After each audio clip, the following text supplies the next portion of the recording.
এই শুভেন্দু অধিকারী শপথ নেওয়ার আগেই নির্বাচনের পরে ওই দিন রাত্র থেকে ভারতের পশ্চিমবঙ্গে মুসলমানদের বাড়ি ঘরে, ব্যবসা প্রতিষ্ঠানে, মসজিদ, দোকানে, বিভিন্ন জায়গায় তারা হামলা করেছে এবং অগ্নিসংযোগ করেছে। ভারতের উগ্রবাদী যে দল বিজেপি এবং পশ্চিমবঙ্গে শুভেন্দু অধিকারীর নেতৃত্বে তার দল ক্ষমতায় এসেছে। আমরা লক্ষ্য করেছি এই শুভেন্দু অধিকারী তিনি মুখ্যমন্ত্রী হয়েছেন, তিনি নিজে একজন উগ্রবাদী মানুষ। তার বক্তব্য উস্কানিমূলক, সে সরাসরি মুসলমানদের বিরুদ্ধে ডাইরেক্ট সেকশনের বক্তব্য দিয়ে থাকা আমরা দেখেছি। আমরা আজকে পশ্চিমবঙ্গ আমাদের সীমান্ত এলাকা, বাংলাদেশ এবং ভারতের সাথে বর্ডার এলাকা, আজকে আমরা উদ্বিগ্ন। এইরকম একজন উগ্রবাদী ব্যক্তির নেতৃত্বে পশ্চিমবঙ্গে সরকার গঠন করেছে।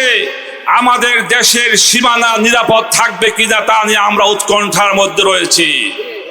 আমরা লক্ষ্য করেছি এই শুভেন্দু অধিকারী শপথ নেওয়ার আগেই নির্বাচনের পরে ওই দিন রাত্র থেকে ভারতের পশ্চিমবঙ্গে মুসলমানদের বাড়ি ঘরে, ব্যবসা প্রতিষ্ঠানে, মসজিদ, দোকানে, বিভিন্ন জায়গায় তারা হামলা করেছে এবং অগ্নিসংযোগ করেছে। এমনিভাবে ভারতের আসাম সহ বিভিন্ন রাজ্যে তারা মুসলমানদের উপরে অত্যাচার, নির্যাতন করেই যাচ্ছে।